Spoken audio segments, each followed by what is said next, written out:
এরই মধ্যে এসআইআর শুনানিতে হেনস্থা হয়রানির অভিযোগে গতকালও জেলায় জেলায় বিক্ষোভের ছবি দেখা গেল। কোথাও তাণ্ডব, কোথাও ভাঙচুর, আবার কোথাও চলল গুন্ডামি। পূর্ব মেদিনীপুরের হলদিয়ায় রাস্তায় কাঠের গুঁড়ি ফেলে পথ অবরোধ করল।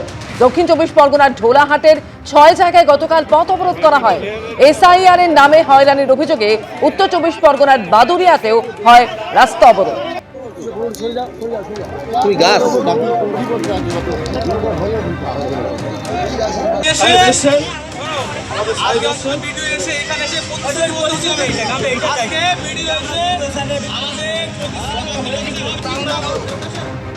এই যে নাম হিয়ারিং এ একজনের একাধিকবার এসেছে, তারা 2-3 বার গিয়ে নিজেদের হিয়ারিং এ পার্টিসিপেট করেছে, কিন্তু তারপরেও তাদের আবার নতুন করে লিস্টে নাম এসেছে। পুরনো নথি মানুষকে বারবার চাওয়া হচ্ছে। যারা হিয়ারিং এ পার্টিসিপেট করেছিল আগে, সেই হিয়ারিং এ পার্টিসিপেট করে তারা পরিযায়ী শ্রমিক চলে গেছে 3 তারিখের পরে, কিন্তু তাদের আবার হিয়ারিং এ নাম এসছে।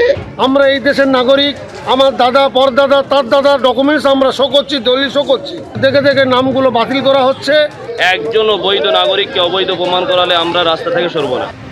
আর এবার বারাসাতের ছবি রাখবো, যেখানে এসআইআর হয়রানির অভিযোগে সিপিএম এর ডেপুটেশন জমা দেওয়াকে কেন্দ্র করে গতকাল উত্তেজনা ছড়ায়। অভিযোগ, পুলিশের সামনে সিপিএম সমর্থকদের উপর হামলা চালিয়েছে তৃণমূল আশ্রিত দুষ্কৃতীরা। আর সেই হামলায় বেশ কয়েকজন দলীয় কর্মী সমর্থক আহত হয়েছেন বলে অভিযোগ সিপিএম এর।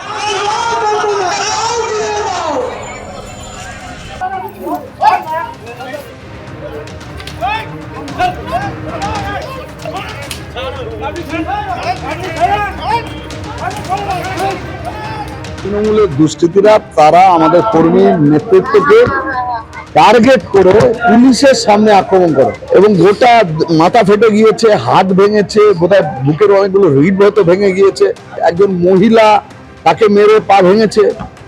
একটা নৃশংস আক্রমণ। আরে বিজেপি এইটা করাচ্ছে নির্বাচন কমিশনকে দিয়ে। দেখে দেখে এসআইআর নিয়ে অশান্তি, বিক্ষোভের ছবি। বিক্ষোভের নেপথ্যেও কি রাজনীতি রয়েছে? এই ক্ষোভ, অশান্তির ডিভিডেন্ড ভোটে কারা পাবে?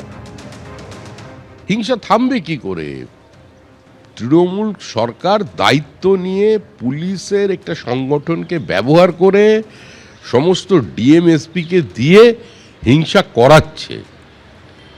তো ওখানে কেন্দ্রীয় বাহিনী মোতায়েন ছাড়া বা তাদের দিয়ে এসআইআর এর কাজ করানো ছাড়া, মানে শান্তি বজায় রাখা ছাড়া অন্য কোনো পথ খোলা নেই। নির্বাচন কমিশনকে দিয়ে লোক খেপানোর কাজ করিয়েছে দিল্লি। তারা তো চাইছে কোনো একটা অস্থিরতা হোক, মানুষকে খেপিয়ে দিচ্ছে, খুঁচিয়ে দিচ্ছে। লজিক্যাল ডিসক্রিপেন্সির নামে একই লোককে 4 বার ডাকছে। ফলে এই গোটা জিনিসটার জন্য দায়ী নির্বাচন কমিশন আর বিজেপি।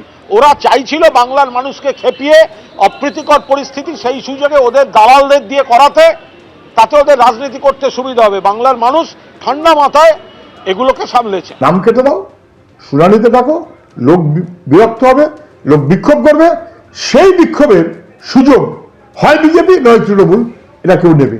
এ খুব বিপজ্জনক জায়গায় যাচ্ছে নির্বাচন কমিশনের অপরাধে। এদিকে এসআইআর এ আইন শৃঙ্খলা রক্ষায় সুপ্রিম কোর্ট কড়া বার্তা দিয়েছে। তারপরেও গুন্ডামি চলছে। ফারাক্কা চাকুলিয়ার পর বাসন্তী শুনানি কেন্দ্রে ফের তাণ্ডব চালানো হয়।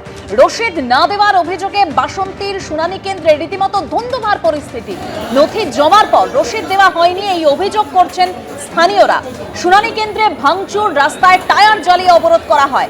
এসআইআর চলাকালীন আইন শৃঙ্খলা রক্ষায় আদালতের কড়া বার্তার পরেও এই তাণ্ডব চলেছে।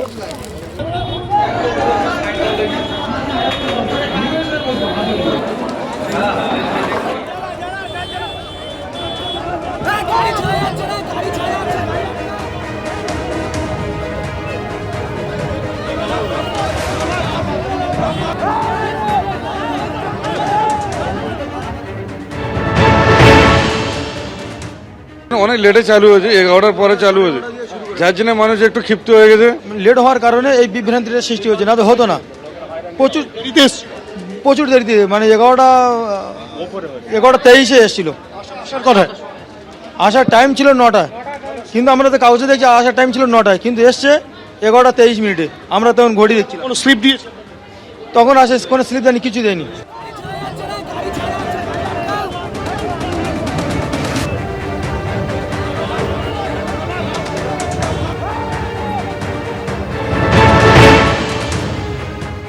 ভেতরে প্রবেশ করতে পারে? নিয়ম তো নেই।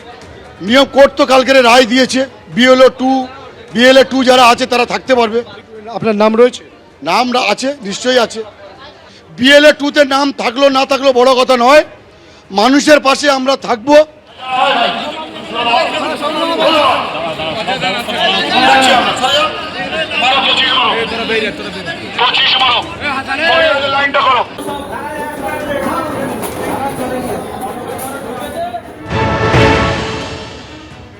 কত পরীক্ষা নেবেন বাংলার মানুষের কত পরীক্ষা নেবেন? একবার হলো এই এসআইআর এর নামে হিয়ারিং করলেন, ঠিক আছে, ফর্ম ফিল আপ করালেন, ঠিক আছে, এরপরে আবার লজিক্যাল ডিসপেন্সি এলডি করে আবার লাইনে দাঁড় করেছে, আবার ফর্ম 7 করে লাইনে। বিজেপি কে পেয়েছে? ওদের বাবার চাকর আমরা?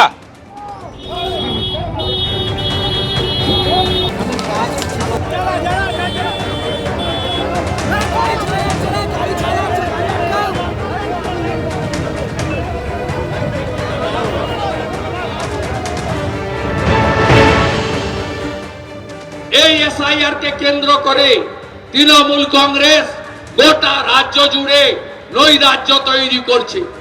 প্রত্যেক দিন বিডিও অফিসগুলোতে হামলা, আগুন লাগানো, অবৈধ পথ অবরোধ, বিজেপির ক্যাম্পে হামলা এবং বিভিন্ন ভাবে এরা নৈরাজ্য করছে। আজকেও সন্দেশখালী থেকে গোসাবা চারিদিকে হামলা আর সন্ত্রাস হয়েছে। একের পর এক রেল দুর্ঘটনা নিয়ে প্রশ্ন উঠেছিল আগে। অবশেষে পশ্চিমবঙ্গে 443 কিলোমিটার রুটে কবচ 4.0 বসানোর ছাড়পত্র দিল রেল বোর্ড। বরাদ্দ হয়েছে 223 কোটি 83 লক্ষ টাকা। আপাতত পূর্ব রেলের গুরুত্বপূর্ণ 15টি সেকশনে এই কবচ 4.0 সিস্টেম বসানো হচ্ছে। গত দুদিনে রাজ্যের দুই প্রান্ত থেকে বন্দে ভারত স্লিপার, অমৃত ভারত সহ একাধিক ট্রেনের সূচনা করেছেন নরেন্দ্র মোদী। প্রধানমন্ত্রী সফরের পরই এবার সুরক্ষায় নজর দিল ভারতীয় রেল। বিধানসভা ভোটের মুখে পশ্চিমবঙ্গে অটোমেটিক ট্রেন প্রোটেকশন সিস্টেম বা কবচ 4.0 ছাড়পত্র দিল রেল বোর্ড। রেল লাইনে এই প্রযুক্তি বসানো হলে আগামী দিনে সুরক্ষা অনেকটাই বাড়বে বলে মনে করছেন বিশেষজ্ঞরা। কি এই কবচ 4.0?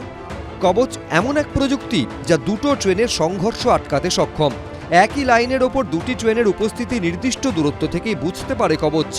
সেই অনুযায়ী আগেভাগেই ট্রেনের চালককে সতর্ক করে দেয় এই প্রযুক্তি। ইঞ্জিনে বসানো যন্ত্রের মাধ্যমে অনবরত সিগন্যাল দিতে থাকে কবচ, যা চালকের দৃষ্টি আকর্ষণ করে। কবচ শুধু সতর্কই করে না, চালকের থেকে কোনো পদক্ষেপ না হলে এই প্রযুক্তি স্বয়ংক্রিয়ভাবে ট্রেনের গতিবেগও কমিয়ে দেয়।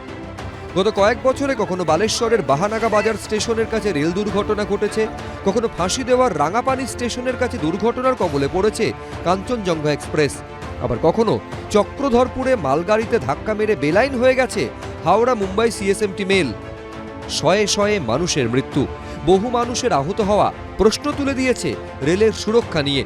এই প্রেক্ষাপটে এবার দুর্ঘটনা এড়াতে এ রাজ্যে প্রথম কবচ সিস্টেম বসানোয় শিলমোহর পড়ল।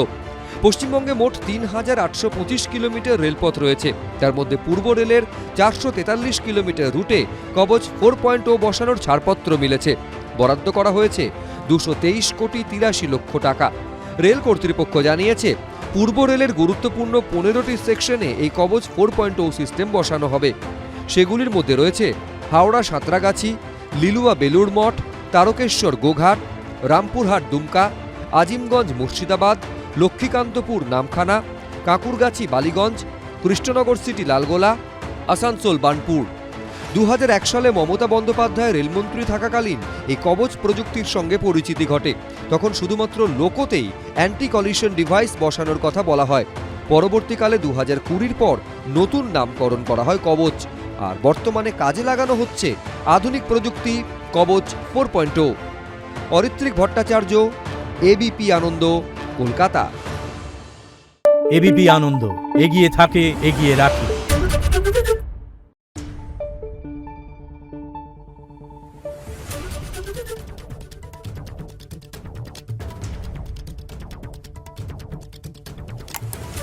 Thank you.